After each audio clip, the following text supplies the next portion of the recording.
ਸਤਿ ਸ਼੍ਰੀ ਅਕਾਲ ਜੀ, ਤੁਸੀਂ ਦੇਖ ਰਹੇ ਹੋ ਨਿਊਜ਼ ਏਸ਼ੀਆ ਪੰਜਾਬੀ। ਮੇਰਾ ਨਾਮ ਹੈ ਬੋਨੀ ਬਿੰਦਰਾ ਤੇ ਅੱਜ ਫੇਰ ਤੁਹਾਡੇ ਨਾਲ, ਜਿਵੇਂ ਕਿ ਅਸੀਂ ਕੱਲ੍ਹ ਪ੍ਰੋਮਿਸ ਕੀਤਾ ਸੀ ਕਿ ਅੱਜ ਕੱਲ੍ਹ ਤੋਂ ਅਸੀਂ ਫੇਸਬੁੱਕ ਲਾਈਵ ਸ਼ੁਰੂ ਕਰ ਰਹੇ ਹਾਂ, ਇੱਕ ਨਵਾਂ ਸੈਸ਼ਨ। ਕੱਲ੍ਹ ਦੀ ਤਰ੍ਹਾਂ ਅੱਜ ਵੀ ਤੁਹਾਡੇ ਨਾਲ ਸ਼ਾਮਿਲ ਹਾਂ ਅੱਜ ਦੀ ਲਾਈਵ ਡਿਬੇਟ ਦੇ ਵਿੱਚ। ਸੋ ਸਾਡੇ ਨਾਲ ਨੇ ਸਾਡੇ ਸੀਨੀਅਰ ਪੱਤਰਕਾਰ ਤੇ ਐਡੀਟਰ ਇਨ ਚੀਫ ਸਰਦਾਰ ਕੁਲਵੰਤ ਸਿੰਘ ਜੀ। ਕੁਲਵੰਤ ਸਿੰਘ ਜੀ, ਬਹੁਤ ਬਹੁਤ ਸਵਾਗਤ ਹੈ। ਬਹੁਤ ਧੰਨਵਾਦ ਜੀ। ਕੁਲਵੰਤ ਜੀ, ਅੱਜ ਦੀ ਡਿਬੇਟ ਲਈ ਆਪਣਾ ਸਭ ਤੋਂ ਪਹਿਲਾ ਮੁੱਦਾ ਜਿਹੜਾ ਉਹ ਭਖਦਾ ਹੋਇਆ ਜਿਹੜਾ ਪੰਜਾਬ ਦੇ ਵਿੱਚ ਮੁੱਦਾ ਕਾਫੀ ਸਮੇਂ ਤੋਂ ਚੱਲਦਾ ਆ ਰਿਹਾ ਸੀਗਾ, ਜਦੋਂ ਦਿਸ਼ਾ ਰਵੀ ਵਰਗੇ ਜਿਹੜੇ ਪ੍ਰੋਟੈਸਟਰ ਸੀਗੇ, ਜਦੋਂ ਉਹਨਾਂ ਦੀ ਰਿਹਾਈ ਹੋਈ ਤਾਂ ਇੱਕ ਆਸ ਬੱਝ ਗਈ ਸੀ ਪੰਜਾਬੀਆਂ ਦੇ ਮਨਾਂ ਵਿੱਚ ਵੀ। ਜਿਹੜੀ ਪੰਜਾਬ ਦੀ ਧੀ ਪ੍ਰੋਟੈਸਟ ਕਰਦੀ ਚੱਕੀ ਗਈ ਸੀ ਨੌਦੀਪ ਕੌਰ, ਉਹਦੀ ਰਿਹਾਈ ਵੀ ਕਿਤੇ ਨਾ ਕਿਤੇ ਨੇੜੇ ਹੀ ਜਾਪਦੀ ਸੀ। ਅੱਜ ਉਹਨਾਂ ਨੂੰ ਰਿਹਾਈ ਮਿਲ ਗਈ ਹੈ, ਇਹਦੇ ਬਾਰੇ ਥੋੜ੍ਹਾ ਚਾਨਣਾ ਸਾਡੇ ਦਰਸ਼ਕਾਂ ਨੂੰ ਪਾਓ। ਦੇਖੋ, ਉਹਨਾਂ ਨੂੰ 12 ਜਨਵਰੀ ਤੋਂ ਉਹ ਬੰਦ ਸੀਗੇ ਜੇਲ੍ਹ ਦੇ ਵਿੱਚ, ਅਤੇ ਕਾਫੀ ਵੱਡੇ ਲੈਵਲ ਦੇ ਉੱਤੇ ਪੂਰੇ ਵਿਸ਼ਵ ਭਰ ਦੇ ਵਿੱਚ ਉਹਨਾਂ ਦੀ ਰਿਹਾਈ ਦੀ ਮੰਗ ਉੱਠੀ ਸੀ। ਅਤੇ ਇਹ ਜਿੱਦਾਂ ਕਿ ਆਪਾਂ ਦਿਸ਼ਾ ਰਵੀ ਦੇ ਮਾਮਲੇ ਨੂੰ ਲੈ ਲਓ, ਦਿਸ਼ਾ ਰਵੀ ਦੇ ਮਾਮਲੇ ਵਿੱਚ ਅਦਾਲਤ ਨੇ ਜਿਹੜੀਆਂ ਉਹ ਬੜੀਆਂ ਗੰਭੀਰ ਟਿੱਪਣੀਆਂ ਕੀਤੀਆਂ ਨੇ ਕਿ ਤੁਸੀਂ ਜਿਹੜਾ ਕਿਸੇ ਦੀ ਬੋਲਣ ਦੀ ਆਜ਼ਾਦੀ ਨਹੀਂ ਖੋਈ ਜਾ ਸਕਦੀ ਜਦੋਂ ਤੱਕ ਕਿਸੇ ਦੇ ਖਿਲਾਫ ਪੂਰੀ ਤਰ੍ਹਾਂ ਸਬੂਤ ਨਹੀਂ ਮਿਲ ਜਾਂਦੇ। ਦਿਸ਼ਾ ਰਵੀ ਦੇ ਮਾਮਲੇ ਨੂੰ ਅਗਰ ਦੇਖਿਆ ਜਾਵੇ ਤਾਂ ਉਸ ਮਾਮਲੇ ਦੇ ਵਿੱਚ ਉਹਨਾਂ ਨੇ ਬੜੀਆਂ ਤਿੱਖੀਆਂ ਟਿੱਪਣੀਆਂ ਕੀਤੀਆਂ ਸੀ ਕਿ ਨਾ ਤਾਂ ਇਹਨਾਂ ਦੇ ਮਾਮਲੇ ਦੇ ਵਿੱਚ ਕੋਈ ਇਸ ਤਰ੍ਹਾਂ ਦਾ ਕੋਈ ਮਾਹੌਲ ਪੈਦਾ ਹੋਇਆ ਵੀ ਜਿਹਦੇ ਨਾਲ ਹਿੰਸਾ ਹੋਈ ਹੋਵੇ, ਨਾ ਇਸ ਤਰ੍ਹਾਂ ਦਾ ਕੋਈ ਗਵਾਹ ਜਾਂ ਕੋਈ ਅਕਿਊਜ਼ ਸਾਹਮਣੇ ਆਇਆ ਜਿਹਦੇ ਨਾਲ ਕਹਿਣ ਦੇ ਉੱਤੇ ਵੀ ਅਸੀਂ ਇਹਨਾਂ ਦੇ ਵੱਲੋਂ ਜਿਹੜੀ ਪੈਦਾ ਕੀਤੀ ਹੋਈ ਟੂਲ ਕਿੱਟ ਹੈ ਉਹਨੂੰ ਵੇਖ ਕੇ ਉਸ ਤੋਂ ਬਾਅਦ ਇਹ ਹਿੰਸਾ ਦੇ ਵਿੱਚ ਸ਼ਾਮਲ ਹੋਇਆ। ਸੋ ਇਹੋ ਜਿਹਾ ਹੀ ਮਾਮਲਾ ਹੁਣ ਇਹ ਸਮਾਜਿਕ ਕਾਰਜਕਰਤਾ ਸੀਗੀ ਜਿਹੜੀ ਆਪਣਾ ਨੌਦੀਪ ਕੌਰ, ਜਿਹੜੇ ਮਜ਼ਦੂਰਾਂ ਦੇ ਹੱਕਾਂ ਦੀ ਆਵਾਜ਼ ਉਠਾਉਂਦੀ ਆਈ ਹੈ ਪਿਛਲੇ ਲੰਮੇ ਸਮੇਂ ਦੇ ਉੱਤੋਂ। ਆਪਣਾ ਜਿਹੜਾ ਇਹਨਾਂ ਨੇ ਜੀਵਨ ਜਿਹੜਾ ਇਸ ਤਰ੍ਹਾਂ ਦੇ ਕੰਮਾਂ ਦੇ ਵਿੱਚ ਲਾਇਆ ਹੋਇਆ, ਅਤੇ ਅਜਿਹੇ ਵਿੱਚ ਵੀ ਇਹਨਾਂ ਨੂੰ ਵੀ ਜਿਹੜਾ ਫੜ ਕੇ ਜੇਲ੍ਹ ਦੇ ਵਿੱਚ ਤੁੰਨ ਦਿੱਤਾ ਗਿਆ। ਵੱਡੇ ਲੈਵਲ ਦੇ ਉੱਤੇ ਜਿਹੜੀਆਂ ਇਸ ਤਰ੍ਹਾਂ ਦੀਆਂ ਚੀਜ਼ਾਂ ਜਦੋਂ ਹੁੰਦੀਆਂ ਨੇ, ਗ੍ਰੇਟਾ ਜਿਹੜੀ ਆ ਉਹ ਥਨਬਰਗ ਹੈ, ਹਾਂ, ਅਤੇ ਇਸ ਲੈਵਲ ਦੇ ਉੱਤੇ ਜਦੋਂ ਆ ਕੇ ਇਸ ਤਰ੍ਹਾਂ ਦੀਆਂ ਗੱਲਾਂ ਸਾਹਮਣੇ ਆਉਂਦੀਆਂ ਨੇ ਤਾਂ ਆਪਣੇ ਆਪ ਦੇ ਵਿੱਚ ਵਿਦਰੋਹ ਜਿਹੜਾ ਉਹ ਪਹਿਲਾਂ ਜ਼ਿਆਦਾ ਸੀ, ਉਸ ਦੇ ਵਿੱਚ ਜਿਹੜਾ ਬਲਦੀ ਦੇ ਉੱਤੇ ਜਿਹੜਾ ਉਹ ਤੇਲ ਪਾਉਣ ਵਾਲਾ ਕੰਮ ਹੋਇਆ। ਅਤੇ ਇਹ ਕਿਤੇ ਨਾ ਕਿਤੇ ਵਿਸ਼ਵ ਭਾਈਚਾਰੇ ਦੀ ਜਿਹੜੀ ਅਟੈਂਸ਼ਨ ਹੈ ਉਹਨੂੰ ਖਿੱਚਣ ਦੇ ਵਿੱਚ ਇਹ ਕਾਮਯਾਬ ਰਹੇ ਨੇ। ਇਹੋ ਜਿਹੇ ਮਾਮਲੇ ਸਰਕਾਰ ਨੂੰ ਬੈਕਫੁੱਟ ਦੇ ਉੱਤੇ ਧੱਕ ਰਹੇ ਨੇ ਮਾਮਲੇ ਜਿਹੜੇ ਹੈਗੇ। ਜੀ ਇਸ ਰਿਹਾਈ ਦੇ ਨਾਲ ਇੱਕ ਪੋਜ਼ੀਟਿਵ ਸੰਕੇਤ ਜਿਹੜਾ ਮਿਲਦਾ ਕਿਸਾਨੀ ਜਿਹੜੇ ਸੰਘਰਸ਼ ਹੈ, ਕਿਸਾਨੀ ਘੋਲ ਆ, ਉਹਦੇ ਵੱਲ ਇੱਕ ਜਿਹੜਾ ਪੋਜ਼ੀਟਿਵ ਹੈ ਉਹ ਸੰਕੇਤ ਜਾਂਦਾ ਹੈ। ਰਕੇਸ਼ ਟਕੈਤ ਦੀ ਗੱਲ ਕਰੀਏ ਜਾਂ ਗੁਰਨਾਮ ਸਿੰਘ ਚੜੂਨੀ ਦੀ ਗੱਲ ਕਰੀਏ, ਜਗਜੀਤ ਸਿੰਘ ਡੱਲੇਵਾਲ ਦੀ ਗੱਲ ਕਰੀਏ, ਉੱਤੋਂ ਰਾਜੇਵਾਲ ਸਾਹਿਬ ਦੀ ਗੱਲ ਕਰੀਏ, ਇਹ ਸਾਰੇ ਲੀਡਰ ਨੇ ਜਿਹੜੇ ਹੁਣ ਇੱਕ ਨਵਾਂ ਰੁਖ ਲੈ ਕੇ ਜਿਹੜੇ ਉਹ ਸਾਹਮਣੇ ਆ ਰਹੇ ਨੇ। ਪਹਿਲਾਂ ਆਪਾਂ ਪਿਛਲੇ 3 ਮਹੀਨਿਆਂ ਤੋਂ ਦੇਖਿਆ, 95 ਦਿਨ ਹੋ ਗਏ ਅੱਜ, 95 ਦਿਨਾਂ ਤੋਂ ਆਪਾਂ ਦੇਖ ਰਹੇ ਹਾਂ ਕਿ ਬਾਰਡਰਾਂ ਦਾ ਘਿਰਾਅ ਕੀਤਾ ਜਾ ਰਿਹਾ ਸੀ। ਹੁਣ ਜਿਹੜਾ ਇਹ ਘੋਲ ਹੈ ਉਹਨੂੰ ਬਾਰਡਰਾਂ ਤੋਂ ਚੱਕ ਕੇ ਹੁਣ ਪਿੰਡਾਂ ਦੇ ਵੱਲ ਰੁਖ ਕੀਤਾ ਜਾ ਰਿਹਾ। ਆਪਾਂ ਜੇ ਦੇਖਿਆ ਹੋਏਗਾ ਕਿ ਮਹਾਂ ਪੰਚਾਇਤਾਂ ਹੋਈਆਂ ਨੇ, ਉਸ ਤੋਂ ਬਾਅਦ ਖਾਪ ਪੰਚਾਇਤਾਂ ਵੀ ਹੋਈਆਂ ਨੇ। ਵੱਖ-ਵੱਖ ਤਰ੍ਹਾਂ ਦੇ ਨਾਲ ਹੁਣ ਜਾਗਰੂਕ ਕਰਨ ਦੀ ਕੋਸ਼ਿਸ਼ ਕੀਤੀ ਜਾ ਰਹੀ ਹੈ। ਜਿਹੜੇ ਕਿਸਾਨ ਨੇ ਪਿੰਡਾਂ ਦੇ ਵਿੱਚ ਨੇ, ਲੋਕਾਂ ਨੂੰ ਨਾਲ ਜੋੜਨ ਦੀ ਕੋਸ਼ਿਸ਼ ਕੀਤੀ ਜਾ ਰਹੀ ਹੈ। ਇੱਕ ਲੋਕਤਾਂਤਰਿਕ ਲਹਿਰ ਮੋਦੀ ਸਰਕਾਰ ਦੇ ਖਿਲਾਫ, ਨਾਲ ਹੀ ਨਾਲ ਇਹਨਾਂ ਤਿੰਨਾਂ ਕਾਨੂੰਨੀ ਜਿਹੜੇ 3 ਕਾਲੇ ਕਾਨੂੰਨ ਬਣੇ ਨੇ ਇਹਨਾਂ ਦੇ ਖਿਲਾਫ ਚਲਾਉਣ ਦੀ ਕੋਸ਼ਿਸ਼ ਕੀਤੀ ਜਾ ਰਹੀ ਹੈ। ਤੁਹਾਨੂੰ ਕੀ ਲੱਗਦਾ ਇਹ ਸਫਲ ਹੋ ਪਾਉਣਗੇ? ਦੇਖੋ, ਇਸ ਤਰ੍ਹਾਂ ਹੈ ਕਿ ਜਿਸ ਤਰ੍ਹਾਂ ਦੀਆਂ ਕਾਲੇ ਕਾਨੂੰਨਾਂ ਨੂੰ ਲੈ ਕੇ ਜਿਸ ਤਰ੍ਹਾਂ ਦੀ ਜਿਹੜੀ ਲਹਿਰ ਉੱਠ ਰਹੀ ਹੈ ਉਹ ਵੱਡੇ ਲੈਵਲ 'ਤੇ ਉੱਠ ਰਹੀ ਹੈ। ਚਿੰਤਾ ਦਾ ਵਿਸ਼ਾ ਸਿਰਫ ਇਹ ਹੈ ਕਿ ਇਸ ਵੇਲੇ ਅੱਗੇ ਵਾਢੀ ਦਾ ਸੀਜ਼ਨ ਆ ਰਿਹਾ, ਵਿਸਾਖੀ ਵੇਲੇ ਜਿਹੜੀ ਆ ਵਾਢੀ ਸਟਾਰਟ ਹੋ ਜਾਂਦੀ ਹੈ, ਵਾਢੀ ਦਾ ਸੀਜ਼ਨ ਆ ਰਿਹਾ, ਅਤੇ ਉਸ ਨੂੰ ਲੈ ਕੇ ਜਿਹੜੀ ਆ ਰਣਨੀਤੀ ਬਣਾਉਣ ਦੇ ਵਿੱਚ ਰੁੱਝੇ ਹੋਏ ਨੇ ਕਿਸਾਨ ਆਗੂ। ਕਿਸਾਨ ਆਗੂਆਂ ਦੇ ਇੱਕ ਰਣਨੀਤੀ ਦੇ ਅਨੁਸਾਰ ਜਿਹੜਾ ਇਸ ਵੇਲੇ ਤੁਸੀਂ ਅਗਰ ਦੇਖੇ ਜਾਓ ਤਾਂ ਅੱਜ ਦੇ ਵੀ ਪੰਜਾਬੀ ਟ੍ਰਿਬਿਊਨ ਦੇ ਵਿੱਚ ਇੱਕ ਲੰਬੀ ਜਿਹੜੀ ਆ ਉਹ ਇਸ ਨੂੰ ਜਗ੍ਹਾ ਦਿੱਤੀ ਗਈ ਹੈ ਖਬਰ ਨੂੰ ਕਿ ਜਿੰਨੇ ਵੀ ਕਿਸਾਨ ਉੱਥੋਂ ਆਪਣੇ ਵਾਪਸ ਆ ਰਹੇ ਨੇ ਜਾਂ ਜਾ ਰਹੇ ਨੇ ਉੱਥੇ ਬਾਰਡਰਾਂ ਦੇ ਉੱਤੇ, ਉਹ ਆਪਣੀਆਂ ਟਰਾਲੀਆਂ ਨੂੰ ਪੱਕੇ ਤੌਰ ਦੇ ਉੱਤੇ ਉੱਥੇ ਖੜੇ ਕਰਕੇ ਮੋਰਚਿਆਂ ਦੇ ਵਿੱਚ ਸ਼ਾਮਲ ਕਰਕੇ ਆਏ। ਆਪ ਜਿਹੜੇ ਨੇ ਉਹ ਯਾਤਰਾ ਵਾਪਸ ਆਉਣ ਦੀ ਅਤੇ ਜਾਣ ਦੀ ਉਹ ਟ੍ਰੇਨਾਂ ਰਾਹੀਂ ਅਤੇ ਜਾਂ ਫਿਰ ਜਿਹੜਾ ਉਹ ਬੱਸਾਂ ਰਾਹੀਂ ਕਰ ਰਹੇ ਨੇ, ਮਾਫ਼ ਕਰਨਾ। ਅਤੇ ਉਹਦੇ ਚੱਕਰ ਦੇ ਵਿੱਚ ਉਹਨਾਂ ਦਾ ਕਹਿਣਾ ਇਹ ਹੈ ਕਿ ਇਹ ਇੱਕ ਤਾਂ ਇਹ ਸਸਤਾ ਪੈਂਦਾ ਟ੍ਰੇਨ ਦਾ ਸਫ਼ਰ, ਨੰਬਰ 2 ਦੇ ਉੱਤੇ ਜਿਹੜਾ ਉਹ ਮੋਰਚੇ ਦੇ ਵਿੱਚ ਵਾਹਨ ਖੜੇ ਨੇ, ਉੱਥੇ ਜਿਹੜੇ ਲੋਕ ਨੇ ਉਹਨਾਂ ਨੂੰ ਰਹਿਣ ਦੀ ਪ੍ਰਬੰਧ ਹੈ ਉਹਦੇ ਮੁਤਾਬਕ ਜਿਹੜਾ ਹੈਗਾ। ਅਤੇ ਨੰਬਰ 3 ਦੇ ਉੱਤੇ ਜਦੋਂ ਜਾਣ ਆਉਣ ਹੁੰਦਾ, ਇੱਕ ਤਾਂ ਤੇਲ ਜਿਹੜਾ ਉਹਦੇ 'ਚ ਵੱਧ ਖਰਚਾ ਹੁੰਦਾ। ਨੰਬਰ 2 ਦੇ ਉੱਤੇ ਜਿਹੜਾ ਜਿਹੜਾ ਰੇਲਵੇ ਸਟੇਸ਼ਨ ਹੈ ਉੱਥੇ ਨੇੜੇ, ਸਿੰਘੂ ਬਾਰਡਰ ਦੀ ਅਗਰ ਗੱਲ ਕਰੀਏ ਤਾਂ ਨੇੜੇ ਹੀ ਜਿਹੜਾ ਉਹ ਰੇਲਵੇ ਸਟੇਸ਼ਨ ਪੈਂਦਾ, ਜਿੱਥੋਂ ਕਿ ਉਹ ਪੈਦਲ ਜਿਹੜਾ ਉਹ ਆ ਜਾਂਦੇ ਨੇ ਉੱਥੋਂ ਲੋਕੀ। ਸੋ ਰਣਨੀਤੀ ਦੇ ਵਿੱਚ ਬਦਲਾਅ ਕੀਤਾ ਗਿਆ ਕਿ ਸਰਕਾਰਾਂ ਜਿਹੜੀਆਂ ਇਹ ਵੀ ਨਾ ਸੋਚੋ ਵੀ ਉੱਥੇ ਮੋਰਚਾ ਛੱਡ ਕੇ ਭੱਜ ਗਏ, ਮੋਰਚਾ ਉਵੇਂ ਦਾ ਉਵੇਂ ਹੀ ਕਾਇਮ ਹੈ। ਬੰਦੇ ਬਦਲ ਰਹੇ ਨੇ, ਬੰਦੇ ਜਿਹੜੇ ਨੇ ਉਹ ਜਥਿਆਂ ਦੇ ਰੂਪ 'ਚ ਜਾ ਰਹੇ ਨੇ, ਐ ਨਹੀਂ ਵੀ ਇਕੱਲਾ ਤੋਂ ਇਕੱਲਾ ਜਾ ਰਹੇ ਨੇ, ਜਥਿਆਂ ਦੇ ਰੂਪ 'ਚ ਜਾ ਰਹੇ ਨੇ। ਜਥੇ ਜਾਂਦੇ ਨੇ, ਜਥੇ ਦੂਜੀ ਜਗ੍ਹਾ ਤੇ ਦੂਜੇ ਵਾਪਸ ਆ ਜਾਂਦੇ ਨੇ। ਸੋ ਰਣਨੀਤੀ ਜਿਹੜੀ ਬਦਲੀ ਜਾ ਰਹੀ ਹੈ। ਰਾਕੇਸ਼ ਟਕੈਤ ਉਹਨਾਂ ਦਾ ਬਿਆਨ ਜਿਹੜਾ ਇਹ ਆਪਣੇ ਆਪ ਦੇ ਵਿੱਚ ਇੱਕ ਬੜੀ ਖਲਬਲੀ ਪੈਦਾ ਕਰ ਗਿਆ ਸਰਕਾਰ ਦੇ ਹਲਕਿਆਂ ਦੇ ਵਿੱਚ ਕਿ 40 ਲੱਖ ਟਰੈਕਟਰ ਲੈ ਕੇ ਅਸੀਂ ਜਿਹੜਾ ਸੰਸਦ ਵੱਲ ਮਾਰਚ ਕਰਾਂਗੇ। ਹਲਚਲ ਪੈਦਾ ਹੋ ਗਈ ਆ। ਅੱਜ ਜਿਹੜਾ ਉਹਨਾਂ ਦਾ ਵੀ ਤੋਮਰ ਹੋਣਾ ਦਾ ਵੀ, ਅਗਰ ਨਰਿੰਦਰ ਤੋਮਰ ਹੋਣਾ ਦਾ ਵੀ ਬਿਆਨ ਪੜ੍ਹ ਲਓ ਤਾਂ ਉਹਨਾਂ ਦਾ ਵੀ ਇਹ ਬਿਆਨ ਇਹੀ ਕਹਿੰਦੇ ਨੇ ਕਿ ਪਹਿਲਾਂ ਸਾਨੂੰ ਕਿਸਾਨ ਇਹ ਤਾਂ ਦੱਸਣ ਨਾ ਕਿ ਜਿਹੜਾ 1.5 ਸਾਲ ਦਾ ਅਸੀਂ ਉਹਨਾਂ ਨੂੰ ਪ੍ਰਸਤਾਵ ਪੇਸ਼ ਕੀਤਾ ਵੀ 1.5 ਸਾਲ ਲਈ ਅਸੀਂ ਕਾਨੂੰਨ ਮੁਅੱਤਲ ਕਰ ਦਾਂਗੇ, ਉਹਦੇ ਤੇ ਉਹਨਾਂ ਦਾ ਕੀ ਕਹਿਣਾ। ਸੋ ਨਾਲੇ ਤਾਂ ਉਹ ਗੱਲਬਾਤ ਛੇੜਦੇ ਨੇ, ਨਾਲੇ ਉਹ ਸ਼ਰਤਾਂ ਵੀ ਰੱਖ ਰਹੇ ਨੇ। ਸ਼ਰਤਾਂ ਰੱਖਣ ਤੇ ਗੱਲਬਾਤ ਛੇੜਨ ਦੇ ਵਿੱਚ ਉਹ ਇੱਥੇ ਉਹ ਗੱਲ ਹੋਈ ਹੈ ਕਿ ਝੁਕਣਾ ਨਹੀਂ ਚਾਹੁੰਦੇ ਜੀ, ਪਰ ਹਾਲਾਤ ਇਸ ਤਰ੍ਹਾਂ ਦੇ ਬਣੇ ਹੋਏ ਨੇ ਵੀ ਉਹ ਝੁਕਣਾ ਪੈਣਾ ਉਹਨਾਂ ਨੂੰ ਜੀ। ਤੇ ਇਸੇ ਕਰਕੇ ਉਹ ਬਿਆਨ ਇਸ ਤਰ੍ਹਾਂ ਦੇ ਨਿਕਲ ਰਹੇ ਨੇ ਵੀ ਉਹ ਅੱਗੇ ਵਾਲਾ ਇਹ ਸਮਝੇ ਵੀ ਅਸੀਂ ਨਹੀਂ ਡਰਦੇ, ਅਸੀਂ ਤਾਂ ਤੁਹਾਡੇ 'ਚ ਉਵੇਂ ਹੀ ਕਾਇਮ ਆ। ਲੇਕਿਨ ਦੱਸੋ ਤੁਸੀਂ ਕੀ ਕਹਿਣਾ ਚਾਹੁੰਦੇ ਹੋ ਜੀ। ਜਿਵੇਂ ਗੁਰਨਾਮ ਸਿੰਘ ਚੜੂਨੀ ਹੋਣੀ ਇੱਕ ਵੀਡੀਓ 'ਚ ਕਹਿੰਦੇ ਨਜ਼ਰ ਆਏ ਸੀਗੇ ਕਿ ਜਿਹੜੇ ਝੁਕਦੇ ਨਹੀਂ ਉਹ ਟੁੱਟ ਜਾਂਦੇ ਨੇ। ਇੱਕ ਲੋਕਾਂ ਦੇ ਵਿੱਚ ਜੋਸ਼ ਪੈਦਾ ਕਰਨ ਦਾ ਵੀ ਇੱਕ ਤਰੀਕਾ ਹੁੰਦਾ ਇਹੋ ਜਿਹੇ ਭਾਸ਼ਣ ਦੇਣਾ, ਜਿਵੇਂ ਕਿ ਟਕੈਤ ਉਹਨਾਂ ਨੇ ਵੀ ਕਿਹਾ।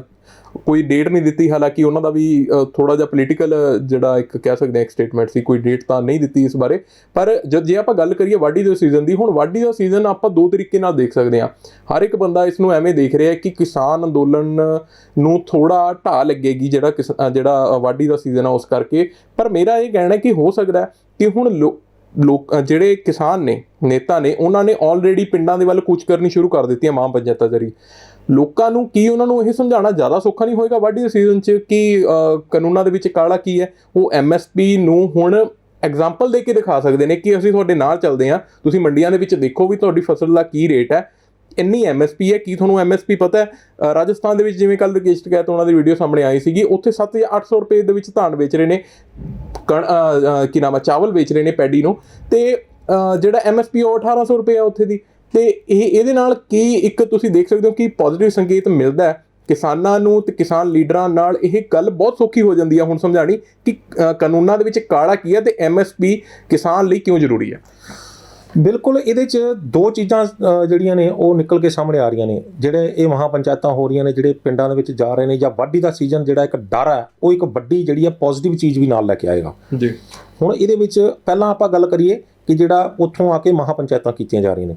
ਮਹਾਂ ਪੰਚਾਇਤਾਂ ਦੇ ਨਾਲ ਲੋਕਾਂ ਨੂੰ, ਜਿਵੇਂ ਤੁਸੀਂ ਦੱਸਿਆ ਕਿ ਲੋਕਾਂ ਨੂੰ ਜਾ ਕੇ ਉਹ ਸਮਝਾਉਣ ਦੇ ਵਿੱਚ ਕਾਮਯਾਬ ਰਹਿਣਗੇ ਕਿ ਤੁਹਾਡੇ ਨਾਲ ਕੀ ਨਾਇਨਸਾਫੀ ਹੋ ਰਹੀ ਆ। ਹਾਲੇ ਤੱਕ ਤਾਂ ਉਹ ਹਵਾ ਦੇ ਵਿੱਚ ਚੱਲ ਰਹੀਆਂ ਸੀ ਗੱਲਾਂ, ਹੁਣ ਉਹ ਸਾਬਤ ਕਰਨ ਦੀ ਵੇਲਾ ਆ ਗਿਆ ਕਿ ਤੁਹਾਡੇ ਨਾਲ ਨਾਇਨਸਾਫੀ ਹੋ ਰਹੀ ਹੈ, ਤੁਹਾਡੇ ਨਾਲ ਚੱਲਦੇ ਆ, ਤੁਹਾਨੂੰ ਦਿਖਾਉਂਦੇ ਆ ਆਹ MSP ਹੈ ਤੇ ਇਸ ਰੇਟ ਤੇ ਤੁਹਾਡਾ ਮਾਲ ਵਿਕ ਰਿਹਾ ਹੈ, ਤੁਹਾਡਾ ਇਹੀ ਮਾਲ ਫਲਾਣੀ ਜਗ੍ਹਾ ਦੇ ਉੱਤੇ ਇਸ ਰੇਟ ਦੇ ਉੱਤੇ ਚੱਕਿਆ ਜਾ ਰਿਹਾ ਹੈ, ਤੁਹਾਡਾ ਹੀ ਮਾਲ ਹੈ, ਤੁਸੀਂ ਪੈਦਾ ਕਰਦੇ ਹੋ, ਮਿਹਨਤ ਤੁਹਾਡੀ, ਖਾ ਕੋਈ ਹੋਰ ਰਿਹਾ ਜੀ। ਤੇ ਜਦੋਂ ਇਹ ਚੀਜ਼ਾਂ ਕਿਸਾਨ ਦੇ ਸਮਝ ਆ ਗਈਆਂ, ਪੱਲੇ ਪੈ ਗਈਆਂ, ਤਾਂ ਰੋਸ ਪਹਿਲਾਂ ਨਾਲੋਂ ਕਈ ਗੁਣਾ ਵੱਧ ਕੇ ਸਾਹਮਣੇ ਆਏਗਾ।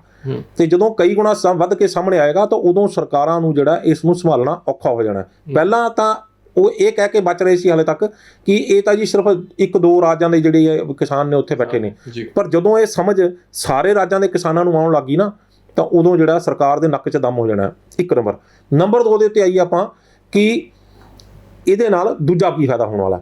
ਦੂਜਾ ਫਾਇਦਾ ਇਹ ਹੋਊਗਾ ਕਿ ਹੁਣ ਤੱਕ ਪਿਛਲੇ ਸਮੇਂ ਦੇ ਦੌਰਾਨ ਜਿਹੜੀਆਂ ਭਾਈਚਾਰਕ ਸਾਂਝਾਂ ਜਿਹੜੀਆਂ ਟੁੱਟੀਆਂ ਨੇ ਜੀ, ਭਾਈਚਾਰਕ ਸਾਂਝਾਂ, ਚਾਹੇ ਉਹ ਤੁਸੀਂ ਲੋਕਲ ਜਿਹੜੀਆਂ ਇਲੈਕਸ਼ਨਸ, ਜਿਹੜੀਆਂ ਸਰਪੰਚੀ ਦੇ ਇਲੈਕਸ਼ਨਸ ਹੋ ਜਾਣ, ਚਾਹੇ ਤੁਸੀਂ ਨਗਰ ਪਾਲਿਕਾ ਦੀਆਂ ਇਲੈਕਸ਼ਨ ਹੋ ਜਾਣ, ਚਾਹੇ ਤੁਸੀਂ ਕੀ ਕਹਿੰਦੇ ਆ ਜ਼ਿਲ੍ਹਾ ਪਰਿਸ਼ਦ ਦੀਆਂ ਇਲੈਕਸ਼ਨਸ ਹੋ ਜਾਣ, ਕਿਸੇ ਵੀ ਤਰ੍ਹਾਂ ਦੀਆਂ ਇਲੈਕਸ਼ਨਸ ਹੋ ਜਾਣ, ਛੋਟੀਆਂ ਇਲੈਕਸ਼ਨ ਜਿਹੜੀਆਂ ਹੁੰਦੀਆਂ ਨੇ ਲੋਕਲ ਬਾਡੀਜ਼ ਦੀਆਂ, ਉਹਦੇ ਵਿੱਚ ਆਪਸੀ ਭਾਈਚਾਰਕ ਸਾਂਝਾਂ ਟੁੱਟ ਗਈਆਂ, ਲੜਾਈਆਂ ਝਗੜੇ ਬੁਰੇ ਹਾਲ ਜੀ। ਇੱਕ ਦਾ ਕਾਰਨ ਇਹਦਾ ਇਹ ਰਿਹਾ। ਦੂਜਾ, ਜਦੋਂ ਮਸ਼ੀਨੀ ਯੁੱਗ ਆ ਗਿਆ, ਕੰਬਾਈਨਾਂ ਨਾਲ ਵਢਾਈ ਸ਼ੁਰੂ ਹੋ ਗਈ, ਤਾਂ ਉਹ ਪਹਿਲਾਂ ਜਿਹੜੀ ਭਾਈਚਾਰਕ ਸਾਂਝ ਹੁੰਦੀ ਸੀ ਕਿ ਮੈਂ ਤੁਹਾਡੀ ਵਢਾਈ ਕਰਾਉਣ ਜਾਣਾ ਤਾਂ ਤੁਸੀਂ ਸਾਡੀ ਵਢਾਈ ਕਰਾਉਣ ਜਾਓ ਜੀ, ਜਿਹੜੀ ਇੱਕ ਦੂਜੇ ਦੇ ਅੱਧ ਦੇ ਉੱਤੇ ਜਾਂ ਉਹ ਕਿਸੇ ਹੈਲਪ ਕਰਨ ਲਈ ਜਾਂਦੇ ਹੁੰਦੇ ਸੀ, ਸਾਰਾ ਪਿੰਡ ਇਕੱਠਾ ਹੋ ਕੇ ਵਾਢੀ ਕਰਨ ਲਈ, ਉਹ ਜਿਹੜੀਆਂ ਮਸ਼ੀਨਾਂ ਦੀ ਮਸ਼ੀਨੀ ਯੁੱਗ ਕਰਕੇ ਜਿਹੜਾ ਉਹ ਲੇਬਰ ਕਰਕੇ ਜਿਹੜਾ ਉਹ ਸਾਰਾ ਟੁੱਟ ਚੁੱਕਿਆ ਸੀ। ਲੇਕਿਨ ਹੁਣ ਇਸ ਵੇਲੇ ਜਦੋਂ ਕਿਸਾਨ ਉੱਥੇ ਨੇ, ਉਹਨਾਂ ਦੇ ਪਿੱਛੇ ਜਿਹੜੇ ਉਹ ਖੇਤ ਖਾਲੀ ਪਏ ਨੇ, ਤਾਂ ਉਹ ਭਾਈਚਾਰਕ ਸਾਂਝਾਂ ਹੁਣ ਜਿਹੜੀਆਂ ਫੇਰ ਇਕੱਠੀਆਂ ਹੋਣਗੀਆਂ ਕਿ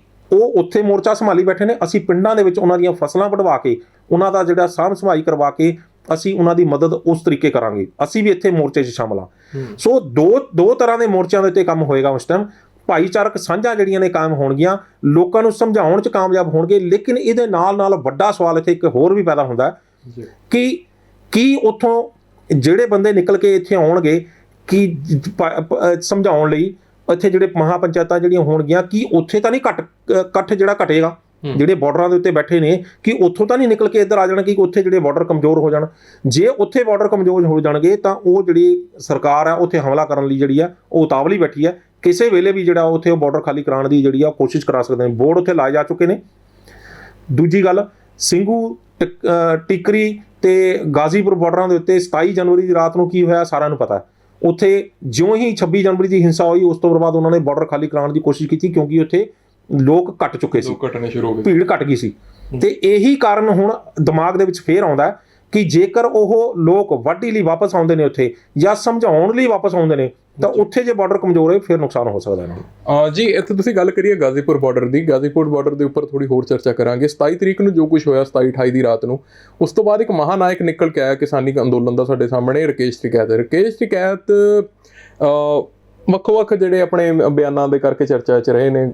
ਕੱਲ ਇੱਕ ਨਿੱਜੀ ਚੈਨਲ ਦੇ ਨਾਲ ਉਲਝ ਵੀ ਗਏ ਉਹ, ਤੇ ਉਹ ਵੀਡੀਓ ਕਾਫੀ ਵਾਇਰਲ ਹੋ ਰਹੀ ਹੈ। ਬਿਲਕੁਲ ਇੱਕ ਤਰ੍ਹਾਂ ਦਾ ਐਂਕਰ ਹੁਣ ਅਜਿਹਾ ਰੂਪ ਧਾਰਦੇ ਜਾ ਰਹੇ ਨੇ ਜਿਵੇਂ ਕਿ ਉਹ ਕਿਸੇ ਖਾਸ ਪਾਰਟੀ ਦੇ ਪ੍ਰਵਕਤਾ ਹੋਣ। ਮੈਂ ਥੋੜਾ ਜਿਹਾ ਹੋਰ ਕਹਾਂ, ਪਾਰਟੀ ਦੀ ਗੱਲ ਨਹੀਂ, ਉਹ ਸਰਕਾਰੀ ਪੱਖ ਬੋਲ ਰਿਹਾ ਸੀ ਉੱਥੇ। ਮੈਂ ਸੁਣੀ ਉਹ ਡਿਬੇਟ ਕਿ ਉਹ ਐਂਕਰ ਐਵੇਂ ਬੋਲ ਰਹੇ ਸੀ ਜਿਵੇਂ ਜਿਹੜਾ ਸਾਰਾ ਦਰਦ ਹੈ ਸਰਕਾਰ ਦਾ ਉਸ ਐਂਕਰ ਦੇ ਵਿੱਚ ਆਇਆ ਹੋਇਆ, ਤੇ ਉਹ ਲੜ ਰਹੇ ਸੀ।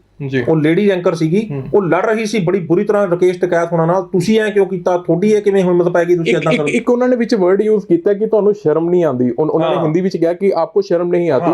ਤਾਂ ਤੁਸੀਂ ਪੱਤਰਕਾਰੀ ਦੇ ਜੇ ਮਾਇਨੇ ਮਿਆਰ ਦੇ ਉੱਪਰ ਆਪਾਂ ਉਹਨੂੰ ਰੱਖ ਕੇ ਦੇਖੀਏ ਤਾਂ ਅਜਿਹੀ ਭਾਸ਼ਾ ਇੱਕ ਐਂਕਰ ਨੂੰ ਕਿੰਨੀ ਕੁ ਸ਼ੋਭਾ ਦਿੰਦੀ ਹੈ। ਬਿਲਕੁਲ ਨਿੰਦਣਯੋਗ ਹੈ ਗੱਲ ਇਹ ਪੱਤਰਕਾਰੀ ਦੇ ਗਿਰੇ ਹੋਏ ਮਿਆਰ ਦੀ ਜਿਹੜੇ ਇੱਕ ਵੱਡਾ ਸਬੂਤ ਹੈ। ਕਿਉਂਕਿ ਐਂਕਰ ਜਾਂ ਇੱਕ ਪੱਤਰਕਾਰ ਇਸ ਤਰ੍ਹਾਂ ਦੀ ਭਾਸ਼ਾ ਨਹੀਂ ਕਰ ਸਕਦਾ। ਐਂਕਰ ਜਾਂ ਇੱਕ ਪੱਤਰਕਾਰ ਉਹ ਹੁੰਦਾ ਕਿ ਜਿਹੜਾ ਸਵਾਲ ਕਰਦਾ, ਸਵਾਲ ਦਾ ਜਵਾਬ ਜੋ ਆਉਂਦਾ ਉਸ ਦੇ ਉੱਤੇ ਗਲਤ ਬੋਲਿਆ ਠੀਕ ਬੋਲਿਆ ਇਸ ਦੇ ਫੈਸਲਾ ਜਨਤਾ ਨੇ ਕਰਨਾ ਹੁੰਦਾ। ਤੁਸੀਂ ਇੱਕ ਧਿਰ ਬਣ ਕੇ ਨਹੀਂ ਖੜ ਸਕਦੇ। ਜਦੋਂ ਤੁਸੀਂ ਇਸ ਤਰ੍ਹਾਂ ਦੀ ਭਾਸ਼ਾ ਬੋਲਦੇ ਹੋ ਕਿ ਤੁਹਾਨੂੰ ਸ਼ਰਮ ਨਹੀਂ ਆਉਂਦੀ ਤਾਂ ਉਦੋਂ ਤੁਸੀਂ ਧਿਰ ਬਣ ਗਏ। ਪੱਤਰਕਾਰ ਧਿਰ ਨਹੀਂ ਹੁੰਦਾ। ਪੱਤਰਕਾਰ ਸਿਰਫ ਇੱਕ ਵਿਚੋਲੀਆ ਹੁੰਦਾ ਜਿਹੜਾ ਜਨਤਾ ਦੀ ਗੱਲ ਜਨਤਾ ਤੋਂ ਲੈ ਕੇ ਜਨਤਾ ਨੂੰ ਵਾਪਸ ਦੇ ਦਿੰਦਾ, ਸਮਾਜ ਦੀ ਗੱਲ ਸਮਾਜ ਤੋਂ ਲੈ ਕੇ ਸਮਾਜ ਨੂੰ ਵਾਪਸ ਦੇ ਦਿੰਦਾ। ਇਹ ਨਹੀਂ ਹੁੰਦਾ ਵੀ ਉਹ ਕੋਈ ਧਿਰ ਬਣ ਜਾਂਦਾ।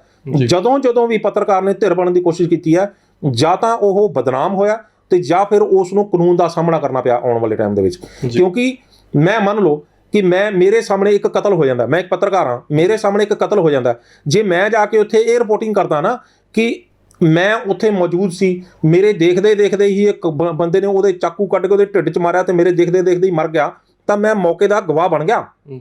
ਮੈਂ ਉੱਥੇ ਅਦਾਲਤ ਮੈਨੂੰ ਉੱਥੇ ਪੇਸ਼ੀ ਭੁਗਤਣੀ ਪੈਣੀ ਹੈ, ਮੈਨੂੰ ਸਾਰਾ ਜਿਹੜੀ ਉੱਥੇ ਕਾਰਵਾਈ ਦਾ ਸਾਹਮਣਾ ਕਰਨਾ ਪੈਂਦਾ।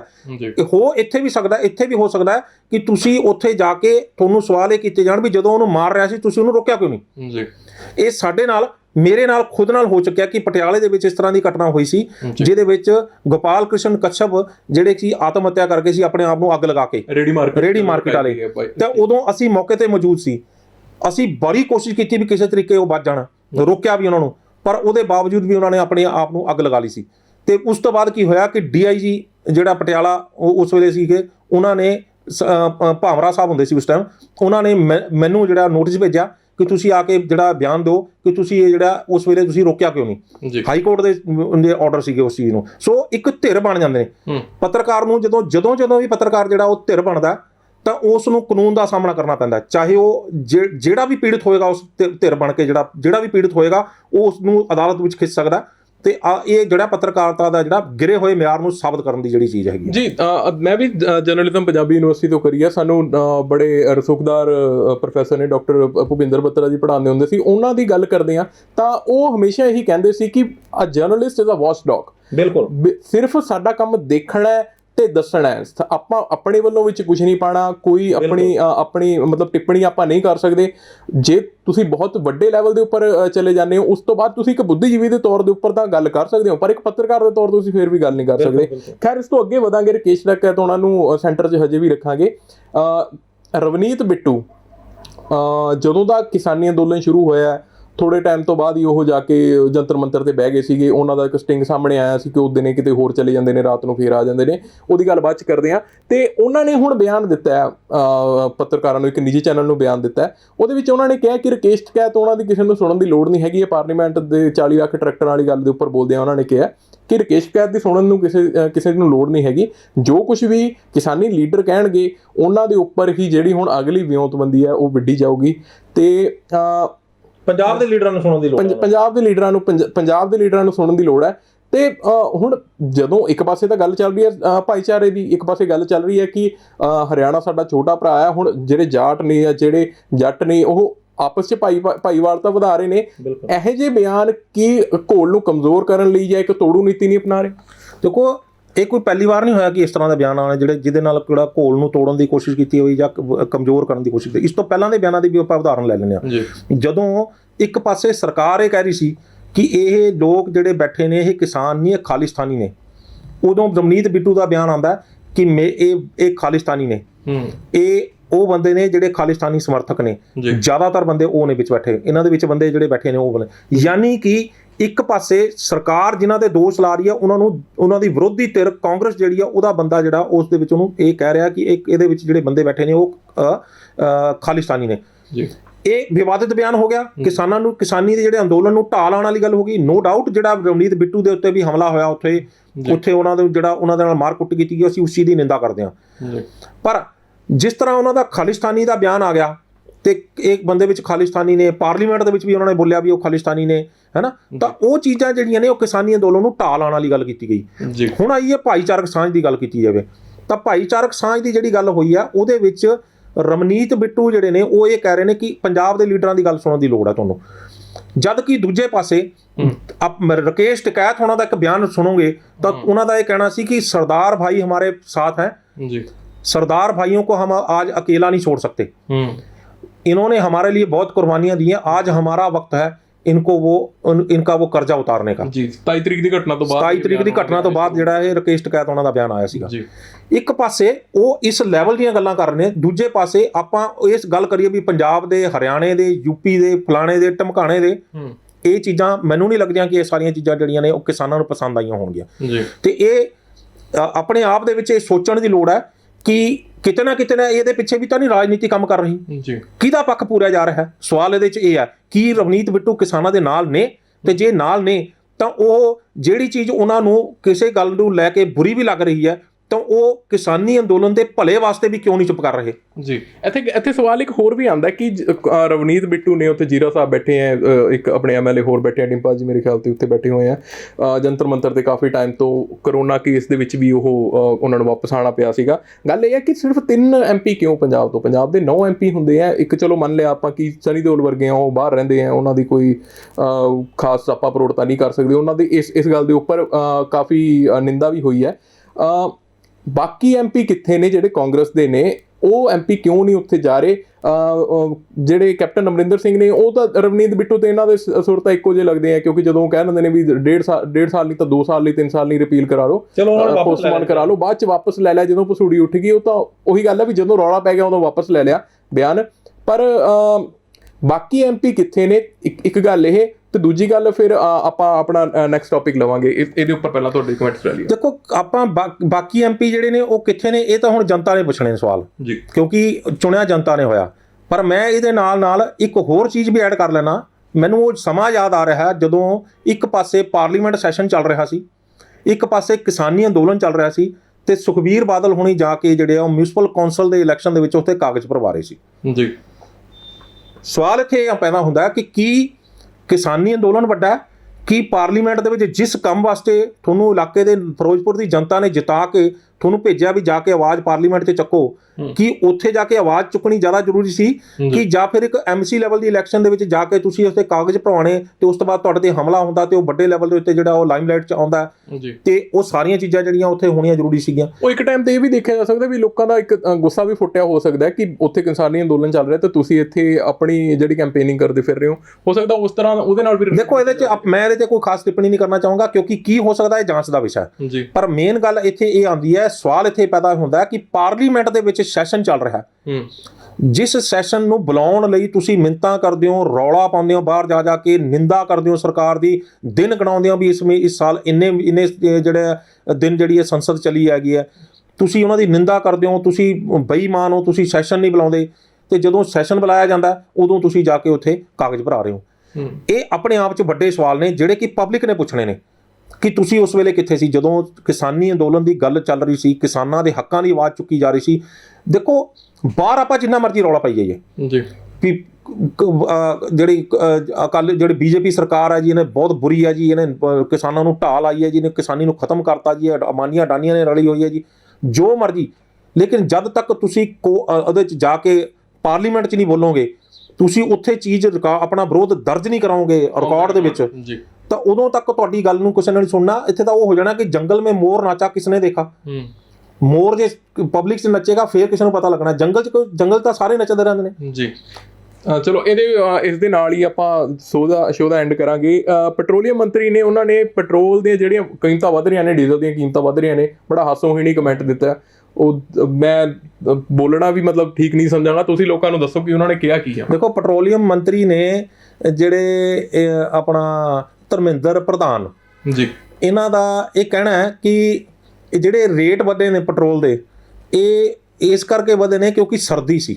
ਸਰਦੀ ਦੇ ਵਿੱਚ ਜਿਹੜੀ ਇਹ ਡਿਮਾਂਡ ਜਿਹੜੀ ਹੈ ਜ਼ਿਆਦਾ ਹੁੰਦੀ ਹੈ। ਮੈਨੂੰ ਹੁਣ ਹਾਸਾ ਵੀ ਨਿਕਲ ਰਿਹਾ, ਮੈਂ ਕੈਮਰੇ ਤੇ ਹੱਸ ਨਹੀਂ ਪਾ ਰਿਹਾ ਕਿ ਸਰਦੀ ਦੇ ਵਿੱਚ ਡਿਮਾਂਡ ਜ਼ਿਆਦਾ ਹੋ ਜਾਂਦੀ ਹੈ, ਇਸ ਕਰਕੇ ਜਿਹੜੇ ਰੇਟ ਵੱਧ ਗਏ। ਹੁਣ ਗਰਮੀ ਆ ਗਈ, ਹੁਣ ਰੇਟ ਘਟ ਜਾਣਗੇ। ਤੇ ਬੜਾ ਹੀ ਮੈਨੂੰ ਲੱਗਦਾ ਕਿ ਇਸ ਤੋਂ ਵੱਡੀ ਜਿਹੜੀ ਹੈ ਉਹ ਸਮਝ ਨਹੀਂ ਆ ਰਹੀ ਵੀ ਇਸ ਤੋਂ ਵੱਡੀ ਜਿਹੜੀ ਤਰਾਸਦੀ ਕੀ ਹੋ ਸਕਦੀ ਹਿੰਦੁਸਤਾਨ ਦੇ ਲੋਕਾਂ ਨੂੰ, ਕਿ ਜਿਨ੍ਹਾਂ ਨੂੰ ਜਦੋਂ ਇੰਨਾ ਕੁ ਵੀ ਕਹਿ ਦਿੱਤਾ ਜਾਂਦਾ ਤੇ ਉਹਨਾਂ ਵੀ ਉਹਨਾਂ ਨੂੰ ਸਮਝ ਨਹੀਂ ਆਉਂਦਾ ਵੀ ਇਹ ਸਾਡੀ ਕਿੰਨੀ ਬਦਨਸੀਬੀ ਹੈ ਕਿ ਅਸੀਂ ਕਿਹਨਾਂ ਲੋਕਾਂ ਨੂੰ ਚੁਣ ਕੇ ਭੇਜ ਰਹੇ ਹਾਂ। ਤੇ ਉਹਨਾਂ ਦੇ ਜਦੋਂ ਬਿਆਨ ਆਉਂਦੇ ਨੇ ਤੇ ਉਹਦੇ ਤੇ ਕੋਈ ਰਿਐਕਸ਼ਨ ਵੀ ਨਹੀਂ ਜਾਂਦਾ ਕਿਸੇ ਦਾ। ਸਭ ਤੋਂ ਵੱਡੀ ਗੱਲ ਇਹ ਹੈ ਕੋਈ ਵੀ ਕੁਝ ਵੀ ਉੱਠ ਕੇ ਬੀਜੇਪੀ ਸਰਕਾਰ ਦਾ ਬੋਲ ਦਿੰਦਾ ਤੇ ਮੁੜ ਕੇ ਉਹਦੇ ਪਿਛਲੇ ਸਮੇਂ ਦੌਰਾਨ ਵਾਪਸ ਮੈਂ ਇਹ ਗੱਲ ਕਰ ਰਿਹਾ, ਪਿਛਲੇ ਸਮੇਂ ਦੇ ਦੌਰਾਨ ਮੈਂ ਹੁਣ ਮੇਰੇ ਕੋਲ ਪਿੱਛੇ ਜੇ ਇੱਕ ਸੋਸ਼ਲ ਮੀਡੀਆ ਤੇ ਇੱਕ ਮੈਸੇਜ ਵਾਇਰਲ ਹੋ ਰਿਹਾ ਸੀ ਕਿ ਸਭ ਤੋਂ ਮਹਿੰਗਾ ਪੈਟਰੋਲ ਜਿਹੜਾ ਹੈਗਾ ਅਗਰ ਏਸ਼ੀਆ ਦੇ ਮੁਲਕਾਂ 'ਚ ਦੇਖਿਆ ਜਾਵੇ ਤਾਂ ਉਹ ਹੈਗਾ ਚਾਈਨਾ ਦੇ ਵਿੱਚ, ਤੇ ਉਸ ਤੋਂ ਬਾਅਦ ਮੇਰੇ ਖਿਆਲ ਤੇ ਪਾਕਿਸਤਾਨ ਦੇ ਵਿੱਚ ਹੈ। ਪਾਕਿਸਤਾਨ 'ਚ 52 ਰੁਪਏ ਹੈ, ਪਾਕਿਸਤਾਨ ਦੇ ਵਿੱਚ 52 ਰੁਪਏ ਹੈ। ਸ਼੍ਰੀਲੰਕਾ, ਭੂਟਾਨ, ਇਹਨਾਂ 'ਚ 50 ਰੁਪਏ ਤੋਂ ਜਿਹੜਾ ਭਾਰਤ ਤੋਂ ਸਸਤਾ ਹੈ, ਜਦਕਿ ਭਾਰਤ ਤੋਂ ਨਿਰਯਾਤ, ਭਾਰਤ ਤੋਂ ਜਿਹੜਾ ਜਾਂਦਾ ਇਹਨਾਂ ਨੂੰ ਸਭ ਤੋਂ ਸਸਤਾ ਇਹਨਾਂ ਕੋਲੇ ਆ।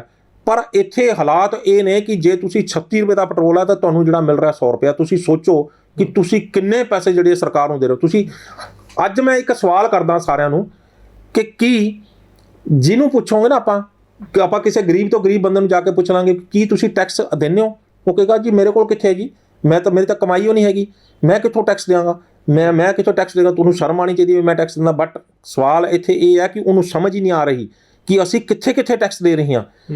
ਪੈਟਰੋਲ ਲੈਂਦੇ ਹਾਂ ਉੱਥੇ ਟੈਕਸ ਦਿੰਦੇ ਹਾਂ, ਇੱਕ ਚੀਜ਼ ਜਿਹੜੀ ਬਾਜ਼ਾਰੋਂ ਅਸੀਂ ਖਰੀਦ ਰਹੇ ਹਾਂ ਉਹਦੇ ਤੇ ਅਸੀਂ ਟੈਕਸ ਦੇ ਰਹੇ ਹਾਂ।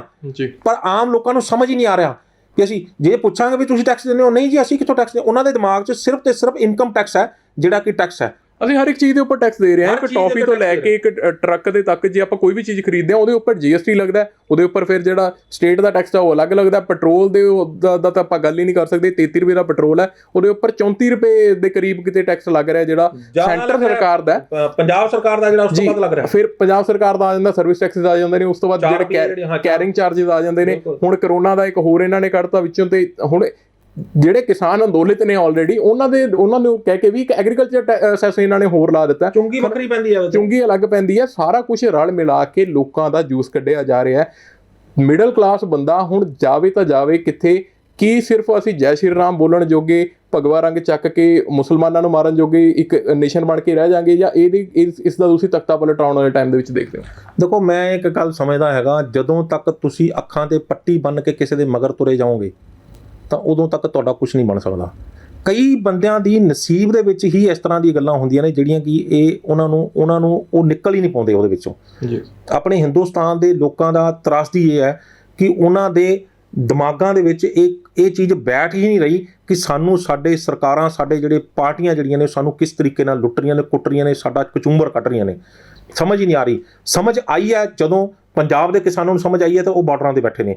ਜਦੋਂ ਸਮਝ ਉਹਨਾਂ ਨੂੰ ਦੇਖ ਕੇ ਕੁਝ ਹੋਰਾਂ ਨੂੰ ਸਮਝ ਆਈ ਹੈ ਤਾਂ ਉਹ ਵੀ ਨਾਲ ਰਲ ਕੇ ਆ ਕੇ। ਪਰ ਹਲੇ ਵੀ ਜਿਹੜੇ ਨੇ ਉਹ ਲੋਕੀ ਬਹੁਤ ਸਾਰੇ ਏਰੀਆ ਦੇ ਵਿੱਚ ਬੈਠੇ ਨੇ, 5 ਸਟੇਟਾਂ ਦੀ ਅੱਜ ਇਲੈਕਸ਼ਨ ਜਿਹੜੀ ਅਨਾਉਂਸ ਹੋ ਚੁੱਕੀ ਹੈ, ਡੇਟਾ ਅਨਾਉਂਸ ਹੋ ਚੁੱਕੀਆਂ ਨੇ, ਡੇਟਾ ਅਨਾਉਂਸ ਹੋ ਚੁੱਕੀਆਂ ਨੇ।